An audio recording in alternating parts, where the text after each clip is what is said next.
Welcome to Great Aspirations, Wealthspire Advisors podcast series on life, wellness, and financial advice.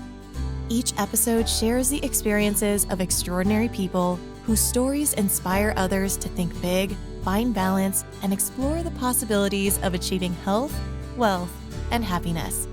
And now, here's your host, the CEO of Wealthspire Advisors, Michael LaMena. Welcome to Season 3 of Wealthspire's podcast, Great Aspirations. The theme of Season 3 is Life Amplified. During this season, we're excited to feature inspiring stories of individuals who've achieved fulfillment in life through intuition, passion, opportunity, and determination. Every day at Wealthspire, we embrace the privilege we have to partner with individuals and families that we work with to empower them and enable them to live their best life. We could not be more excited to share some of those stories, and hopefully we can inspire, motivate, encourage, and guide others to amplify their life and live with purpose, meaning, fulfillment, and joy.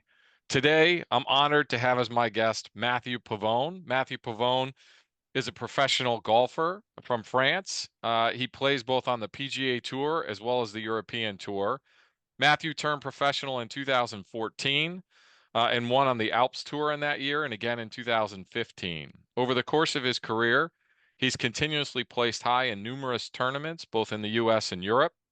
In 2023, he won his first European Tour event in Spain, and most recently at the 2024 Farmers Insurance Open, Matthieu became the first French golfer to win on the PGA Tour since 1907.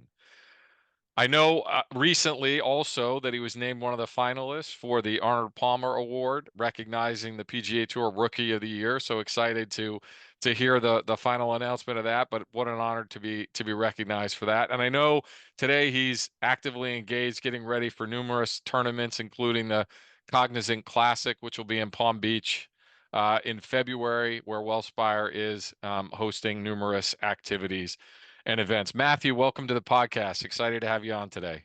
Hi, Mike. How are you? I am good. So you have an incredible story, and I'd like to talk a little bit about your career to date. Obviously, you've had a tremendous amount of success. It's accelerated the last few years. But one of the things that strikes me about your journey is that you are grounded in values associated with hard work, determination, a work ethic. Talk to me a little bit about coming from an athletic family. I think your father was a professional footballer. I think your mother has an athletic background as well. Talk to me a little bit about growing up in an athletic household and how that positioned you, that upbringing positioned you to have a mindset that's focused on hard work, dedication, and gratitude, and then maybe how that's helped, contribute to some of the success you've achieved. Yes, so I'm really thankful for my parents. This is where all it come from. As you said, my dad was a football player. They won the French championship in 98, 99. That was with Bordeaux, right? Yes, in Bordeaux, correct. Right. He has been part of the French national team under 21, not the men's one who won the World Cup that year in 1999. But yeah, I mean, and my mom was a golf teacher. So it's just like they raised us, because I have two brothers. They raised us into values which are like work and humility. We always been into these values since we are young. I can remember. What sequence were you of the brothers? Were the I'm oldest? the oldest. I'm the Oldest. oldest. So I Okay. have two All right. little brothers. So that was really nice, because being three men, we were all every time in competitions, right? The more little one wanted to beat the big brothers. This is how it works. And when you're the big brother, you don't want to lose against the little ones. So it has been like many years where we were competing against each other. That was really awesome. My dad always kept that word humility, which is really important, because you could get a little bit cocky when you start beating people, and more when you start like beating your brothers pretty badly, because you are the oldest. So that's the way they teach us. They teach us discipline. They teach us that hard work will beat talent. over time, and feels like I'm a great example to those values, because we're going to talk about it. But when I started my career, I had to face like a lot of let's say difficulties. I started from the bottom, and I managed myself to get to the PGA Tour and win this year. Yeah, I mean, I think everybody sees the success, right? You win the Farmers, you're top five in, a major event. Everybody sees that success, but the groundwork that enabled that success was tremendous hard work, struggle, dedication, years in the making, correct? Yes, exactly. Like you only see the top face of the iceberg, right? There are a lot of things that are going on before reaching that point. That was a hell of a grind. Which is nice is by making all those small steps years after years, made me understands the way I kind of work. I put it's like a puzzle. I kind of try to put the pieces of the puzzle together, and that was nice because I learned so much about myself as a player and also as a man. That was like a lot of year like growing up, and it's all about the thing like when you put a project all together, you put pieces year after year, and you see that everything is kind of clicked in, and then you finally realize one of your dreams. This is something that I'm really proud of. That's great. So I know you came to the U.S. as a teenager, right after high school, um, and you practiced golf in West Palm with Thomas Levet, arguably one of the best French golfers of all time. Talk to me about that experience coming to a new country, being able to kind of partner, collaborate with someone who had very high profile in the golf world. Talk to me about that experience and how that started to put you on a trajectory for the rest of your career. Of course, like Thomas is one of my mentor. I'm going to explain that. I came in America the first time I was 17, right after high school, and I was wondering if I should go to college or just practice and turn pro. And at that time, I was, let's say, a poor player. I was 30th in the French ranking and like 800 in the world as an amateur. So when you have 800 guys to beat as an amateur, plus 2,000 or 3,000 already PGA players, pro golfers, that's a lot of people to beat. So I came to America and I kind of fell in love with the country because I think you guys are the greatest for sports and for like giving opportunities to people. And this is why I felt like home right away, because everybody was treating me like a professional, someone who has a chance to succeed, and that wasn't really the case in France where I came from. And that time with Thomas was really helpful, because when you look at someone like Thomas who lost in the playoff against Ernie Els at the Open, played Ryder Cup, five-time winner on the European Tour. It's pretty big, pretty big like career, and you start playing with them. You have a lot of questions. You don't know if you'll ever make it in some ways to that level, and that guy take care of you, inspire you, and shows you that everything is possible. This is like this is that the person I decided to turn pro cause of. It's because it showed me that everything was possible, and I had qualities, and I had just to understand my qualities and keep working hard and just believe. And I think that kind of matching things like America and Thomas were the two factors that really pushes me to turn pro and believes in my dreams. Look, I think that's tremendously interesting, right? You come from an athletic family. Your father obviously had success as a professional footballer, so he knows what it takes. You find yourself in a mentoring relationship with somebody who's achieved a lot of the things that you want to achieve, right? And that combination of, a grounding in humility and work ethic, being mentored by somebody who has done it, and their belief in you kind of opens up the world of possibility. So you decide to go professional. Talk to me about that. It wasn't overnight success, right? There were, I'm sure points in the journey where you felt like you were struggling, maybe not seeing the fruits of all the effort you were putting in. Talk to me a little bit about some of those early years, and what that experience was like.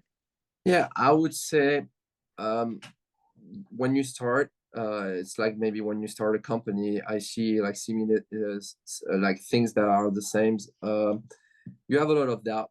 You don't know. You start, you're a freshman. You don't know what to expect, and then all of a sudden you are from amateur to pro, and then now you're doing it for a living. So it's totally different than being amateur and just enjoying some fun golf with friends on the weekend, you know. Yeah, there's real So stakes, right? This is your yeah, career. Yeah. so it changed the mentalities. Everybody is more focused, more prepared. So I had a lot of doubt, but it happens to fail. I failed a lot. I remember I spent 2 years on the Alps Tour. My first 2 years as a pro, I missed. I missed to graduate from Alps Tour to Challenge Tour by like $3 Mm. on a season, which is it's less than a shot. And I felt Right. this. I ended up the top five was going to the Challenge Tour, which is the equivalent of the Conferry but in Europe. And I missed this qualification. I missed that graduation by $3. So I had to overcome this. I had to get myself back in track. And as I said, I had strong beliefs in myself and by the values that my parents teach me. I I just get back to work. I just kind of clarify my project, how I wanted, like, how can I be short this year? Why are the reasons? And then try to make a plan to get better the year after and get back to work because, like my dad said, like work over time beats talent. And I never feel I was a really talented guy, so I had to work a lot. And this is what happened. I worked a lot for like 2 3 months, went to the Q school and get my card to the Conferry. And after like kind of taking away those doubt and like overtake like adversity, I succeeded in something that gave me a little bit more confidence. And I only played 1 year on the Challenge Tour and I got my tour card in Europe.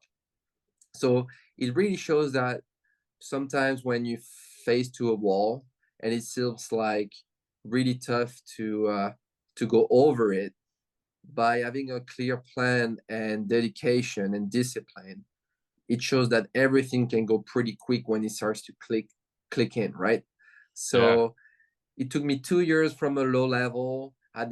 I'd struggle, and then all of a sudden you overcome the struggle, and then you spend only 1 year on the Conferry, I mean the Challenge Tour, which is like the Conferry, and then all of a sudden you're on tour. So it shows you like if you have a good plan and you keep like your discipline and working hard, you can flip the coin pretty fast.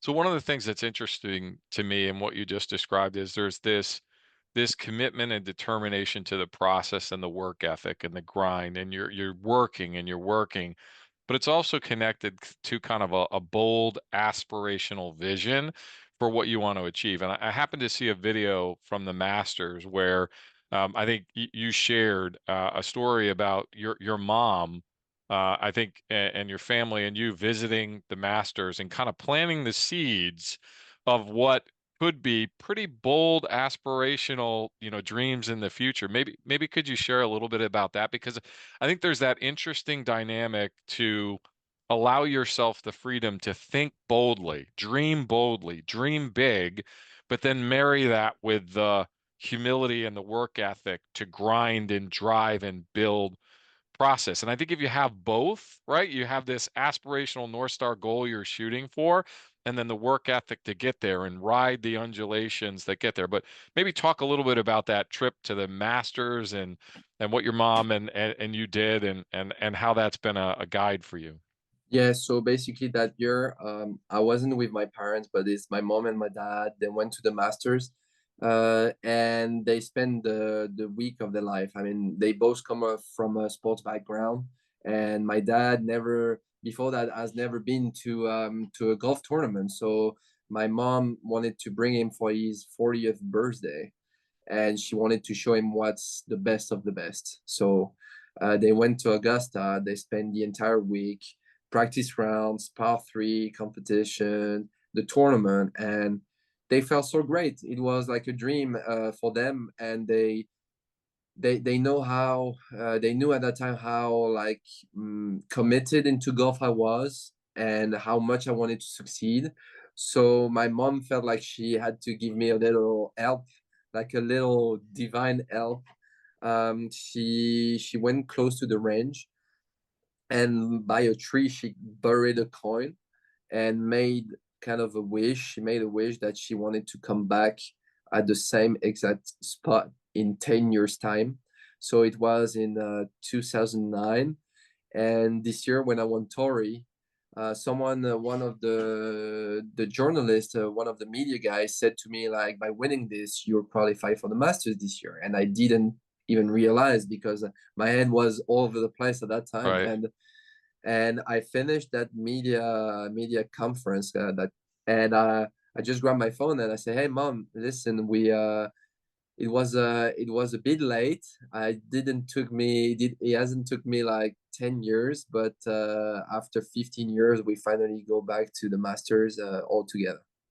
I mean, how gratifying did that have to be to call your mom and be able to share that with her? I mean, that had to be incredible. Yeah, that was emotional. Like, I'm a dad too. I have a 2.5 a little boy, and I mean, we you wish just the best for your kids, right? Sure. So when you have someone so passionate about the game of golf like I am, and my mom experienced what's the best tournament in the world probably, and she just wanted me to one day experience that as a player because she knew like how I'm dreaming about it I was. And that was just about the kind of like perfect story for me. But which was interesting also is like in my career I always trying to see the big picture. It's good to have like short term goals and like mid-term goals, but I always try to get myself into like seeing the biggest picture. It's good to have short things, but I feel like when I got short things and I can start to feel some pressure sometimes. So everything I do, all the pieces I put in my puzzle are made to succeed in a long-term period and not like in a week time or in a month's time. Yeah, that's great. And I listened to another podcast, and there was an interesting element which I'd love to talk about, which is, when you were very early on in your career, it was about you, right? You're doing the work, you're practicing, but over time, as you start to have success and you become a true professional, like you have to build a team, right? And your process, you're surrounded, you've had to not only continue to progress individually, but to build a team of people that can support you in kind of reaching those maximum potential opportunities that you have. Maybe share a little bit of insight because whether you're in a company or something else, it's like, who do you surround you with and how do you build the top team to be able to achieve the success that you're shooting for? I'd love a little bit of insight into how you've gone about that. Yes, of course. So for example, when I started my career, I had only like a golf coach and a physical trainer, which was the my gym guy, let's say. Right, It wasn't right. like a professional, Yeah, So it was more like a friend who was helping me with this, with conditioning. And I had a mental coach. So we were three. Now we have a golf coach, a putting coach, a short game coach, a statistician, a mental coach. I have a physio, a trainer, and communication director. So we started from three, and then we are like 8 or 9, and my caddy, of course. sure. So it shows like we started with what we could do the best because also at that time I didn't have a lot of sponsors. So I invested in my career, the amount of money I had to spend, and more I get to earn my life because of golf, the more I started to invest in to make that company growing.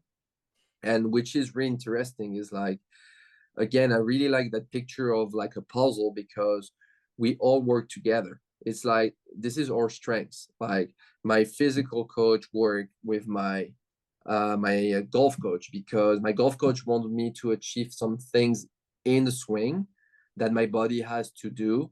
So this is how we get like a big chat with my trainer. Then because my body is stressed with golf, my trainer is also related to my physio, right? Sure. And it's like everybody kind of work together, and we really seen over the year that the success come from like a very solid and strong team. Like if someone in the team is not really on the same page as the other one, this is where it's like a little bit of a struggle. We kind of try to set goals and to clarify the overall project to make sure everybody in the team is happy with it and feels free to give his best. And this is how we saw like the best results so far. I appreciate you sharing that. I mean, everybody sees you as the golfer, between the ropes on the course, but there's a whole team that you've had to assemble, manage, utilize. And the way I hear you talk about it, I mean, you're reinvesting, right? You're having Yeah. success and you're using that to be able to take the next step in your career progression by investing in the things necessary to achieve more success. That's wonderful. Let's shift gears a little bit. When you look at the golf world, I mean, you spoke a little bit about how competitive it is, right? The talent that exists in a world that's global right now.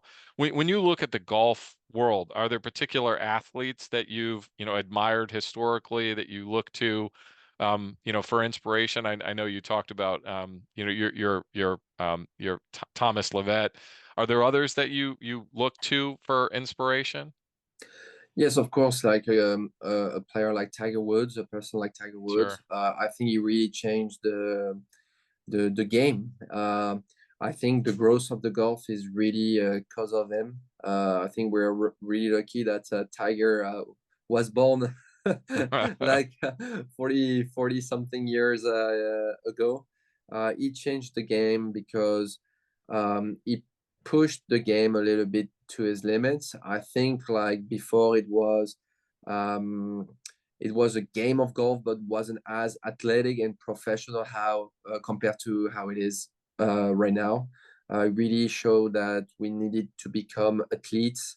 We needed to be more prepared, and all those great things came because of Tiger Woods. So it's a big inspiration, and I think everybody knows like the discipline that guy has. It's really like the type of athlete that you can compare with Jordan or with Tom Brady. Those are athletes that are very well known for the discipline and the commitment to the sport. That's great. Thank you for sharing that. So,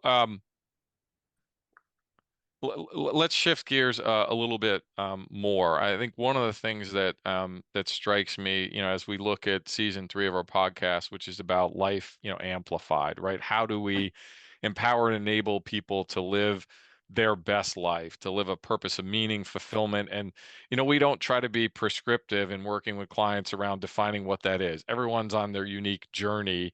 What does a life well lived, a life of purpose, fulfillment, meaning, me for you, right? I know you're earlier in the trajectory, but obviously you have a grounding in family values. You spoke earlier about being a father of a son.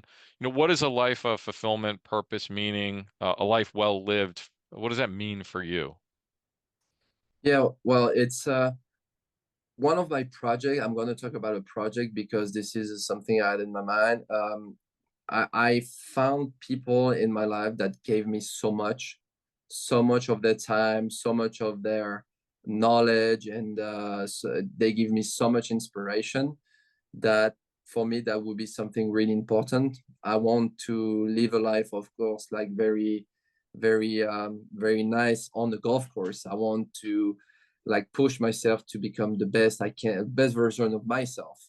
But at the same time, I want to give back. I want to give back to your to the young guys. I want to give back to my community because so many people gave me that, And also, like, I see my son like growing up, and my wife really supportive, and they gave me so much to help me to achieve my dreams.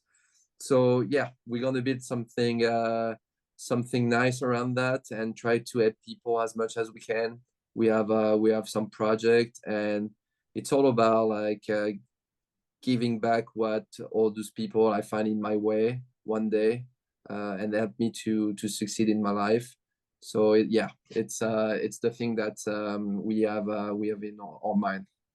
You know, it's funny. I mean, that theme has definitely come through the conversations we've had in this season, right? In the human journey that we're all on, that willingness to kind of recognize the impact that mentors, guides, coaches, different people have had in helping people achieve success often plays out with a desire to want to be able to give back and do the same thing. And that just, I mean, I think when I think about the human experience, like we all want that connection. So it's awesome to hear that. I want to do one last thing, and then we'll close with a final question. But I know you have a tattoo that says the saliva that flows now will become the tears of joy tomorrow. Talk to me a little bit about that, because we've talked about the importance of, being able to dream big, but have the discipline and the work ethic to every day put in the work. I feel like that's the message of the tattoo. Tell me a little bit more about that. Yes, of course. I think it's really important to like believe in something.